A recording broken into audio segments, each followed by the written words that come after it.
thankfulness that they can serve and care for the ones they love. That's a privilege to be able to do that, to touch and love the people that we care so much about. It's the way you give through us. So this morning I particularly lift up each and every person here and those that need your help. I pray in the days ahead that you will ask us all that if we simply take time during our day just to pray for those that need your help. Didn't even have to be specific names, but just those that in general that are searching for you, that feel lost, that feel hurt, that feel scared, and let them know that you are their Father who loves them and is with them unconditionally. A Father that knows no boundaries in His love that we fail to even be able to understand from time to time. Most importantly, as I close out, I thank you for the gift of this church and for the mission you've given us and for the people we touch, the mouths that we feed, the people that we allow them to have a quality of life, God, that so many people don't have. That's a mission this church has had forever, and I'm thankful that we do it. Keep us focused, keep us aware, keep us in the position that we can always be there for you. Let us be your hands, let us be your feet, let us be your mouthpiece in the world we live in.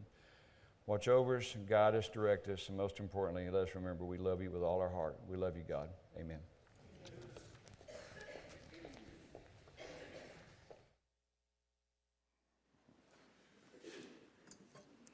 So if you have been with us for a while in the last couple of months, you know that we've been working our way through the Gospel of Luke in a variety of passages, and we today is going to sort of mark the end of that journey. We're going to finish up our passage in Luke today, and then next week we're going to jump off into our Be Rich series, which is our annual giving campaign. Our Be Rich series is really just sort of a collection of the things this church has been doing for a long, long time.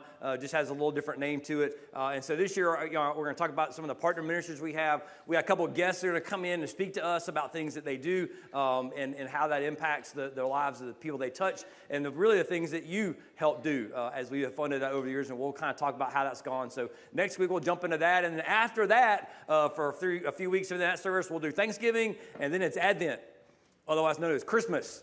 And it's upon us, and so there will be the next rest of the year, kind of go through that, and so in January we'll jump into something new once we figure out what that happens to be. So anyway, all that to say, we're going the next few weeks. But today, the Gospel of Luke, one of the four Gospels, Matthew, Mark, Luke, John, that chronicle the birth, the life, the death, and the resurrection of Jesus, and in Luke's case, goes on to write about the early church and the impact the resurrection had on the early Christians as he writes the book of Luke as well. So today, Luke chapter 19, verses 1 through 10. Here we go. Now, he entered Jericho and was passing through, referring to Jesus, and there was a man named Zacchaeus, and he was a chief tax collector and was rich.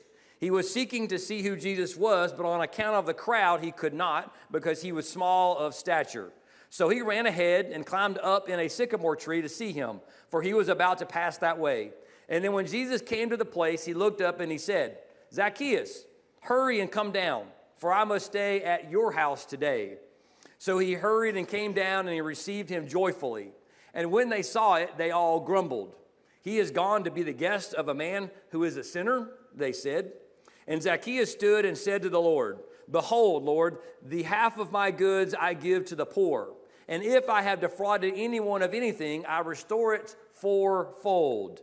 And then Jesus said, "Today salvation has come to this house, since he is also a son of Abraham. For the Son of Man came to seek as well as to save the lost." Every now and then in life, no matter who you are, where we are, what's going on, there comes times where you need a little bit, at least a little bit of good news. And today, this message is going to give you at least a little bit of good news, I hope, as we get sort of toward the end of it. Now, as the passage starts, we talk about Zacchaeus as a chief tax collector. Now, let me give you a little bit of background. He is not just a tax collector. He is not just one who goes out and collects taxes. He is a chief tax collector, which means he is part of the tax system that operates within the Roman Empire. So the Roman Empire conquered all these territories and provinces and then demands from them taxes in a way to say, hey, we're going to let you live your lives in your area. We'll let you do the things that are in your culture. We're going to appoint a governor to sort of oversee you people. And as long as you live lives relatively quiet within the Roman Empire, we'll allow you to exist the way you want to exist.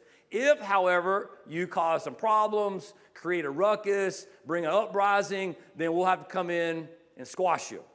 So the chief tax collectors were part of the people who were used to collect the taxes for the Roman Empire that was oppressing all of these people. Now, instead of sending tax collectors into these regions of people who they did not know, they generally recruited tax collectors from among the people.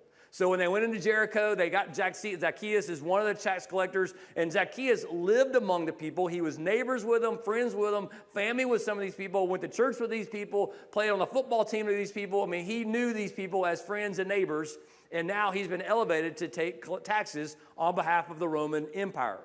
So if there was anybody that was despised, if there was anybody that was hated, if there was a group of people that people just could not stand to be around, it was the tax collectors.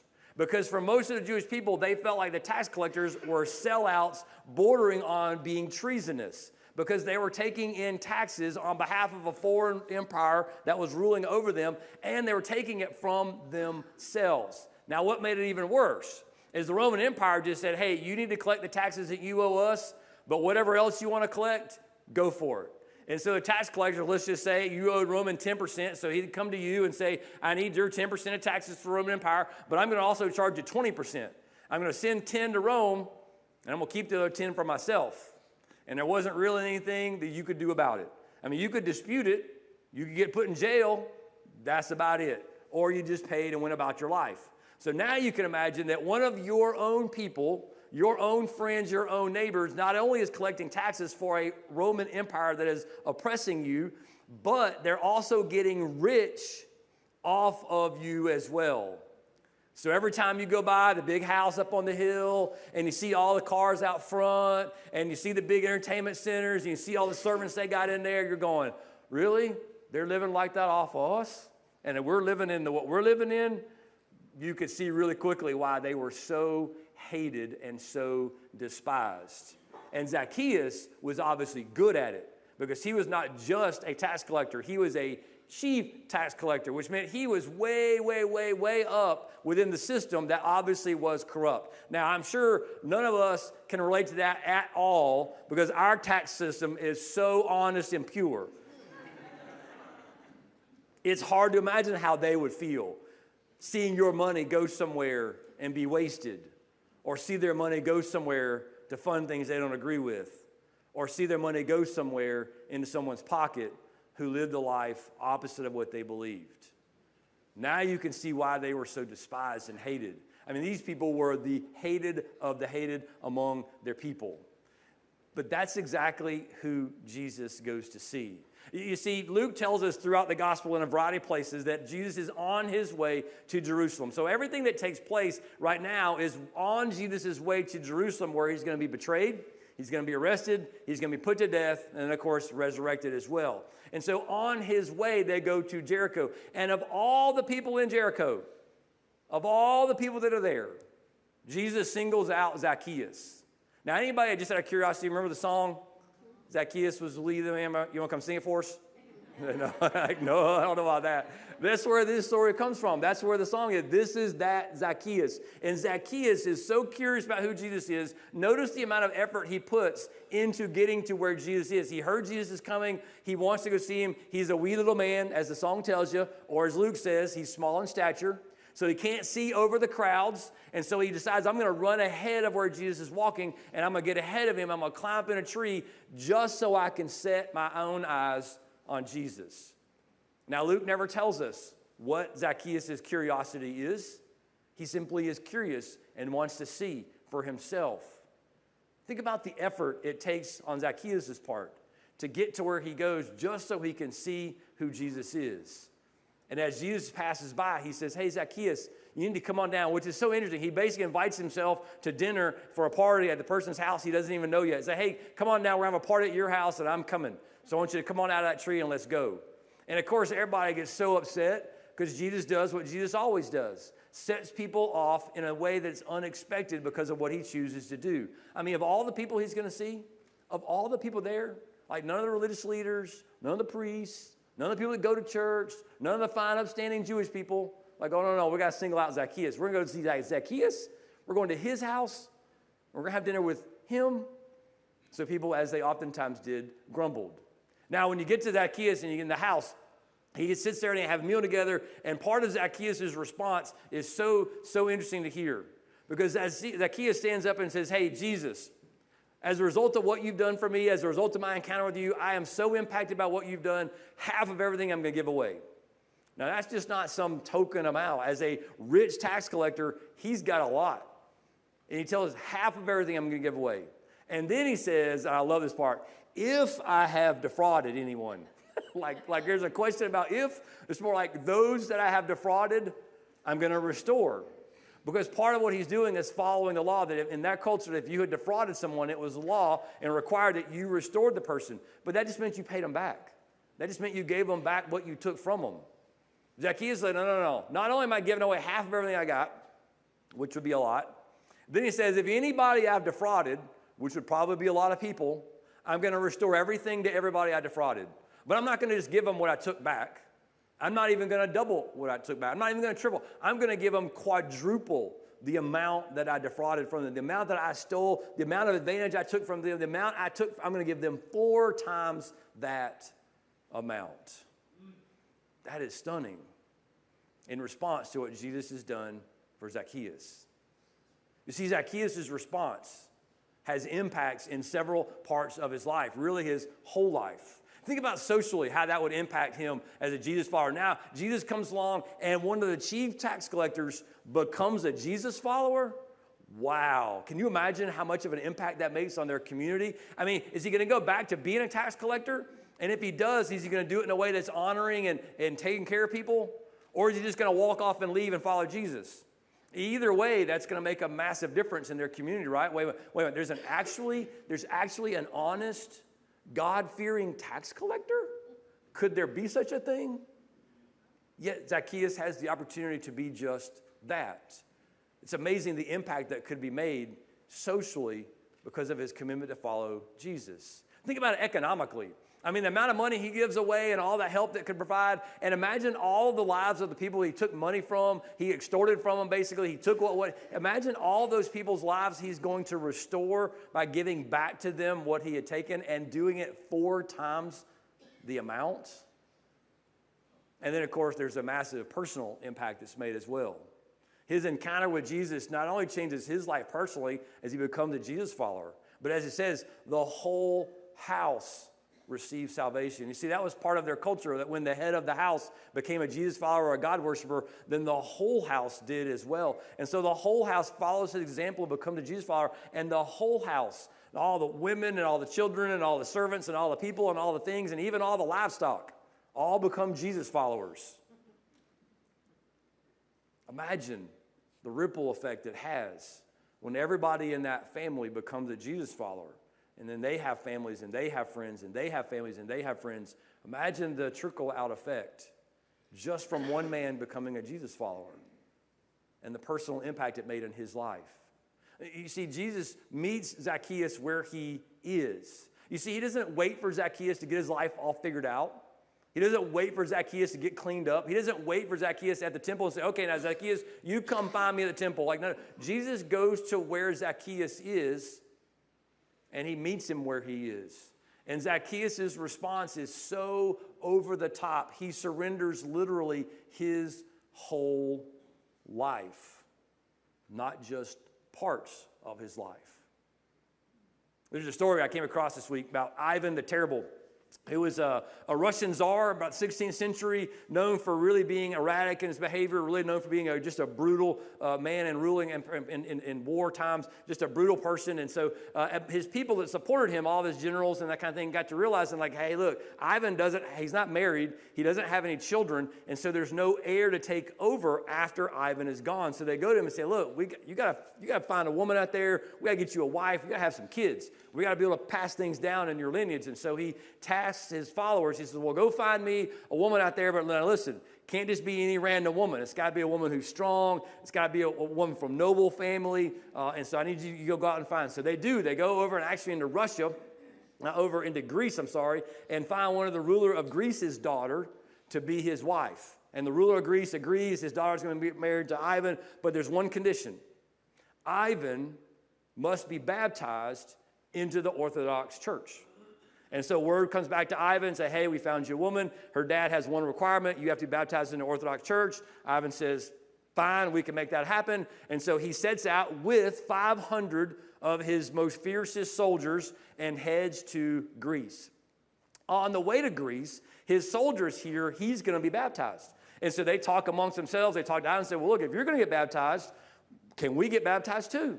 And Ivan's like, I'm sure that will be a thing we can make happen when we get there. And so they get there, they have the conversation, they visit with the priest. The priest starts talking about, well, here's what it's required to be baptized to be in the Orthodox Church. You take on all the tenets of the Orthodox Church. They said, that's no problem. We can believe all that stuff. There was one tenet of the Orthodox Church, however, they had a problem with. And one of the tenets of the Orthodox Church in the 16th century is you could not be a professional soldier. So all of Ivan's 500 soldiers met with the priest and says, well, is there a workaround? Is there extra prayer we can say? Is there extra money we can give? Are there exceptions? Is there a loophole into this? And the priests were all like, nope, this is it. You can't be a professional soldier and get baptized into the Orthodox Church. It's one or the other. They said, okay. So they met amongst themselves. They deliberated for a few days. They came up with a plan as to the way they can make that happen. And they said, okay, fine, we're all ready to be baptized. And so the day comes, Ivan walks off into the water, and he's baptized. 500 of his soldiers wade off into the water, into the river, with 500 priests so they can all be baptized. And when they wade off into the river, all 500 of them, when it comes time to be lowered under the water, simultaneously draw their swords out and hold them above the water as they go under. Those that were there said it was quite the sight to see 500 arms raised with 500 swords sticking out of the water all at one time. You see, they figured, hey, I can get baptized with all of my life, all of my body, but this part I'm going to keep to myself. And this part would still be in service of Ivan. You see, every now and then, we fall into that same thing. See, Zacchaeus said, I'm going to give all of my life to Jesus.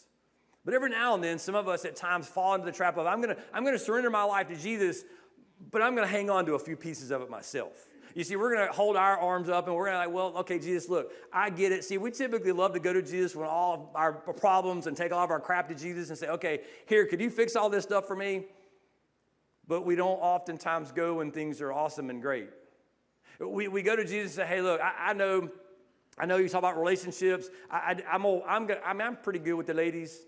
I'm pretty good with the men. I got them figured out. They're not as complicated as we think. I'm going to handle that part of my life myself. Jesus, you take the rest of my life over there and handle that part.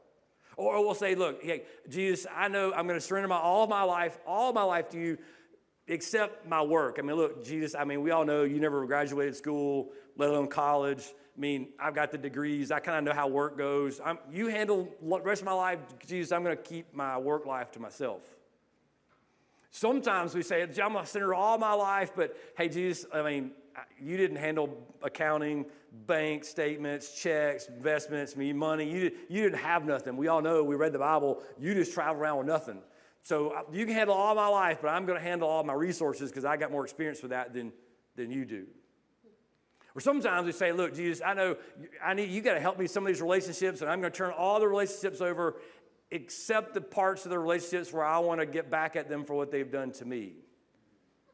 See, they've done something, they've wronged me. Look, Jesus, you don't understand all that part. You don't know what it's like, social media and all the things that happen in this world. People offend me, hurt me. Well, I'm coming for them. Everything else in my life is yours except that.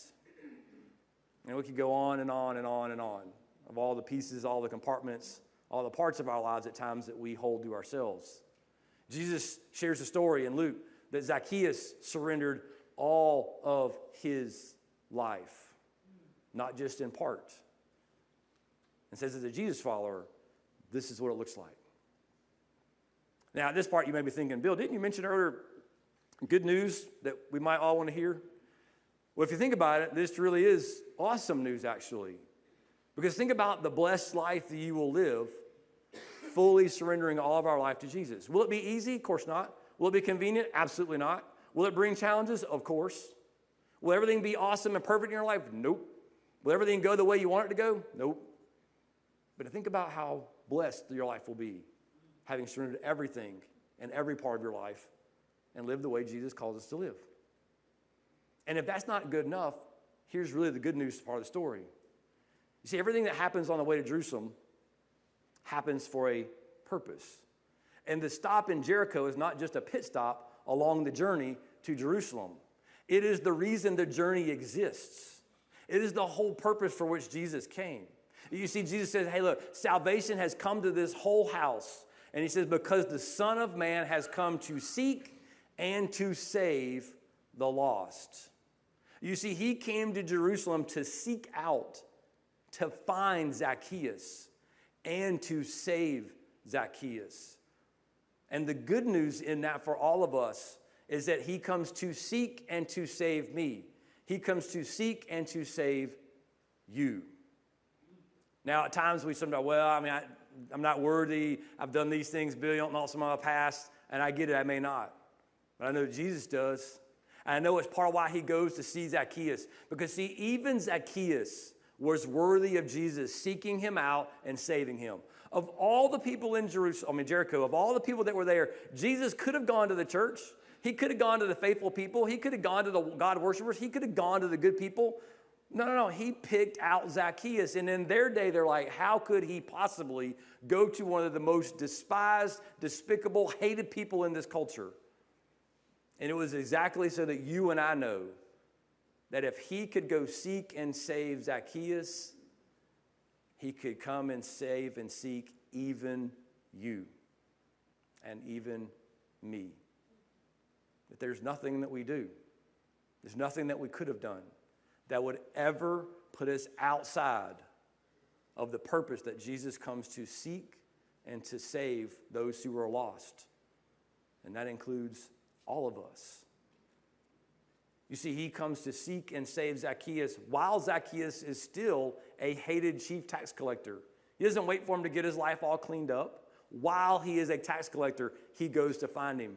It echoes what Paul writes in Romans, that while we were sinners, while you're a sinner, while I'm a sinner, while we're rejecting God, while we're separated from God, while we're our dirtiest, worst versions of ourselves, while we are sinners, Jesus gave his life for us. He doesn't wait for us to clean up, figure it all out, and get life straightened out, which is really good news. Because how many of us ever really get there? How many of us ever really get to where we got it all figured out? We're awesome. We're perfect. We have all the right answers. We treat everybody perfectly all the time. I don't know about you, but I ain't there yet. Jesus came to seek, and he came to save. And that includes people like Zacchaeus, and people like me, and people like you. May we give thanks to God that he sees us as worthy of his son's sacrifice and worthy of seeking us out to save us, so that our whole house might have salvation, and so that we as sons and daughters of Abraham might have our place with our Heavenly Father as well. Amen.